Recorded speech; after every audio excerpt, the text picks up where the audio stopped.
ఏదో ఒక రోజు మనిషికి మరణం అనేది ఖచ్చితంగా వస్తుంది.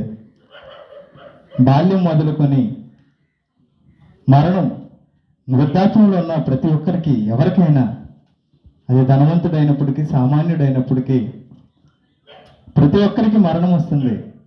అయితే మరణం మనిషికి ముగింపు అనుకొని బ్రతుకుతున్న మనకు మరణం మనిషికి ముగింపు కాదని, మరణం తర్వాత మరో బ్రతుకుందని మహానుభావుడు దేవుడు యేసుక్రీస్తు ప్రభు ఈ భూమి మీదకి వచ్చి తెలియజేశాడు. ఆయన మరణించి సమాధి చేయబడి తిరిగి లేచాడు.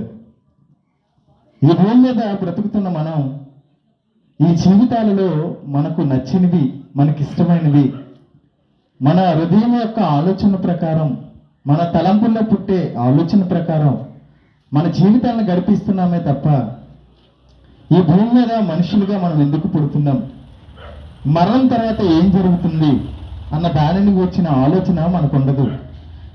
మరి మనిషి మరణం తర్వాత ఏం జరుగుతుందో మరో మనిషి చెప్పగలడా అంటే చెప్పలేడు. ఎందుకంటే ఏ మనిషి మరణించిన తర్వాత మళ్ళీ భూమి మీదకి వచ్చి జరిగిన దాన్ని చెప్పడానికి ఎవరు లేరు కనుక మరి ఎవరు చెప్పాలి అంటే ఇదిగోండి, మనుషుని సృష్టించిన దేవుడే చెప్పాలి. ఆ దేవుడు చెబుతున్న గ్రంథమే బైబిల్.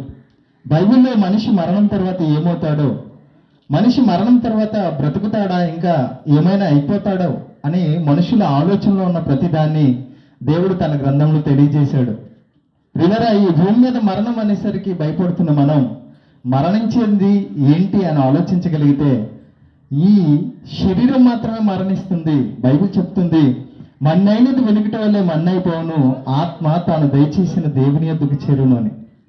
అంటే ప్రియులారా, ఈ భూమి మీద బ్రతకడానికి మాత్రమే ఈ శరీరం అవసరం కనుక 60-70 సంవత్సరాలు ఈ శరీరం భూమి మీద ఉన్నప్పుడు ఉంటుంది.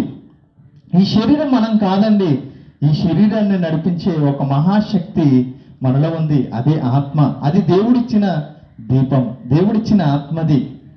ఈ ఆత్మకు చావు అనేది లేదు. దేవుని నుండి వచ్చిన ఈ ఆత్మ మరణం తర్వాత శరీరాన్ని విడిచిపెట్టి మరొక లోకానికి వెళ్తుంది. ఈ భూమి మీద జననం అంటే ఈ లోకానికి రావడం, ఈ భూమి మీద మరణం అంటే ఈ లోకాన్ని విడిచిపెట్టి మరొక లోకానికి వెళ్ళడం. మరి ఏ లోకానికి వెళ్తాం? దేవుని నుండి వచ్చిన మనం దేవుడున్న ఆ స్వర్గానికి వెళ్తామా, లేదా దేవుడు అపవాది వారి దూతల కోసం, పాపం చేసే వారి కోసం సిద్ధపాటు చేసిన ఆ నిత్యాగ్ని దండనైన నరకానికి వెళ్తామా?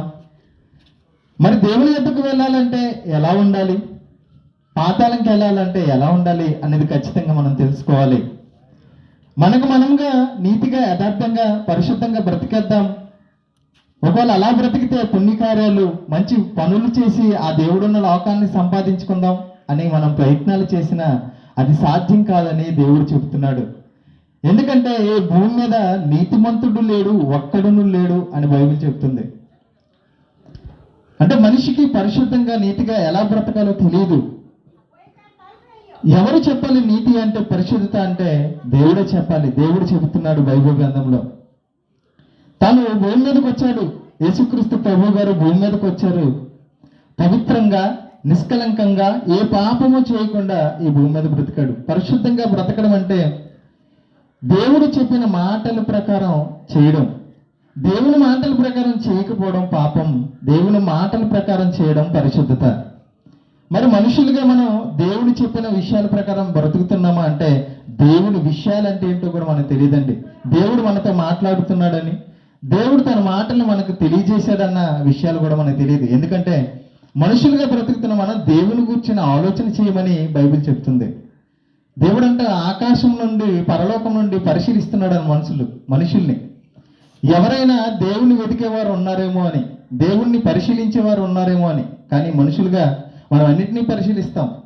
తినే వస్తువు కోసం పరిశీలన చేస్తాం, కట్టుకునే బట్టల కోసం పరిశీలన చేస్తాం, కానీ దేవుని గురించిన పరిశీలన మనకు ఉండదు.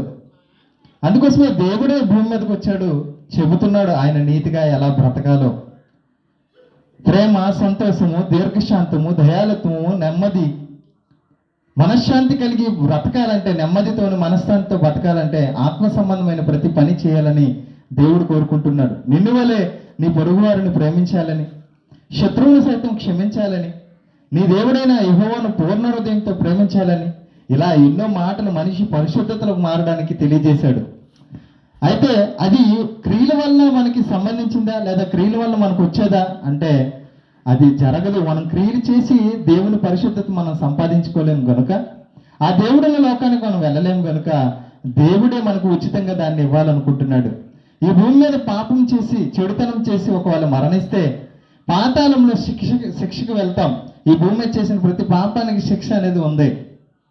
ఆ శిక్ష నుంచి తప్పించబడి దేవుడిచ్చి పరిశుద్ధత నీతి పొందుకొని దేవుడున్న లోకానికి వెళ్ళాలంటే ఆయన ఒక మార్గాన్ని తెలియజేశాడు.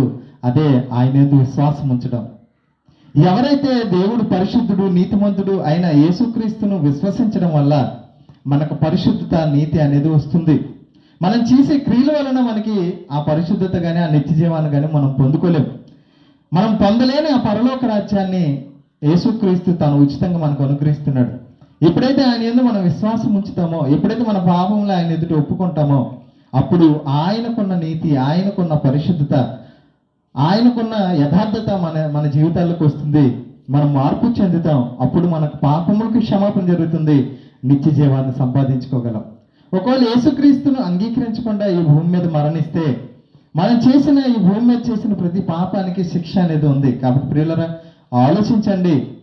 యేసుక్రీస్తునే ఎందుకు ఇలా ప్రకటిస్తున్నారు? యేసుక్రీస్తు ద్వారా ఎందుకు పరలోక రాజ్యం అని చెబుతున్నారంటే, మనుష్యుల పాపం నిమిత్తం ప్రాణం పెట్టిన పరిశుద్ధుడైన దేవుడు ఈ ప్రపంచంలో ఎవరూ లేరు. ఒకవేళ పరిశీలించండి, ఈ భూమి మీద పరిశుద్ధంగా బ్రతికిన వారు ఎవరైనా ఉన్నారా?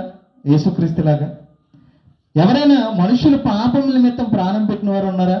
లేరండి. ప్రియులారా, ఆలోచించండి. యేసునందు విశ్వాసం ఉంచండి, నిత్య జీవం పొందుకోండి. ఒకవేళ యేసుక్రీస్తుని అంగీకరించకపోతే శిక్ష తప్పదు. అది మరణం తర్వాత మనకు తెలిసిన తర్వాత మనం ప్రయాసపడినా కూడా దానివల్ల ఎటువంటి ప్రయోజనం ఉండదు. కనుక భూమి మీద ఉన్నప్పుడే మనకు పరలోకం నిత్య జీవం ఇచ్చేది, పాప క్షమాపణ ఇచ్చేది యేసుక్రీస్తు గారు. కాబట్టి ఆలోచించి ఆయన అంగీకరించి నిత్య జీవం పొందుకోవాలని కోరుకుంటూ ఈ మాటలు ముగిస్తాను.